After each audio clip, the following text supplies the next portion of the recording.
Hello, Serge here from the Backyard Driving Range.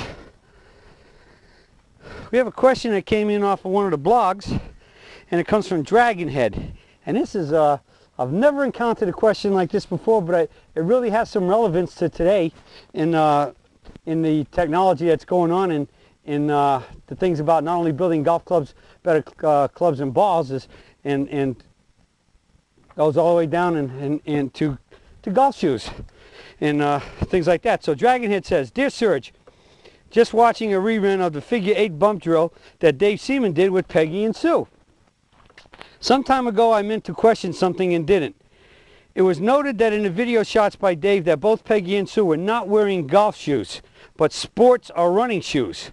Now, knowing that said shoes are designed to encourage a slight overbalancing forward, assisting runners, is this a wise tactic to take while swinging a golf club?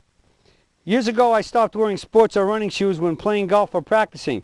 Am I being too pedantic, or is this a thing Serge I should be aware of?" Now, to make sure I understood what pedantic was, and we all understand that word, pedantic is described in Webster's dictionary as one who emphasizes trivial points of learning. Okay? So that means, I think, to take out the word trivial, we'll say getting very specific. So you know what that means. So Dragonhead goes on to say, "Perhaps this should be a question for your biomechanics or medical staff. Respectfully yours, Dragonhead." And he was followed with that statement on a blog by T. Medley, who said, "I do not have a definitive answer to your question, but I have heard it is good balance. It's a good balance practice to practice in one's bare feet, though I have never done so. I do, however, often practice and play in regular cheap Walmart tennis shoes. I do not notice any difference with slippage or scoring during dry course conditions." Okay, so question is, should we be using running shoes or sneakers or whatever? I've always been in the position that sneakers, especially designed for sports where there's where you need a lot of traction, and especially when you're going to be zigzagging, moving right and left, like playing tennis, which would be tennis sneakers, and or basketball sneakers, which have a lot of extra support built into the arch so that if you do move, you don't quite move over to the outside of the shoe too much and possibly sprain your ankle. I was always against those, because why? Well, we want to, in a good swing, when we do the lateral left shift, we want to let the weight move to the outside of the forward foot. And so I think if we have actually shoes or sneakers or whatever built up with so much support that the ankle won't roll, then we're basically keeping the foot relatively flat. And as you know, I've said it 1,000 times, a flat foot would basically be working with the knee straightening, or staying too straight, if not locking. All right, and we know that in today's rotational golf swing, players are actually told that when they start their transition by just turning their hips, just snapping their hips as fast as they can and turning their body with it. The whole idea is to straighten the forward leg, and they're taught to keep the foot flat.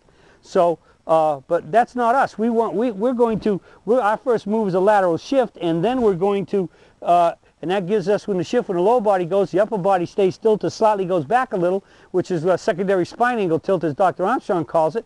And so when we start that forward transition in the forward upswing, we get the secondary spine angle tilt, which keeps us at or behind the ball, which gives us the room to straighten up our arms. When the club is approaching impact, to have the extended arms coming down to impact. So with that in mind, the key is that we can get this better bow in the body and keep the head centered if the foot rolls. If the foot stays straight, flat, and the leg, and therefore the leg starts straightening, what is that giving you? It's going to have an effect of lifting you upward. And we want to stay relatively the exact same distance from the center, our top of our sternum, which is the center of the swing, like where the spokes, being the club, and the left arm, which is a string, would come to the center in the backswing when the forward shoulder comes to as we lift up, and then after we hit the ball and we swing in the forward, back shoulder comes up to the center.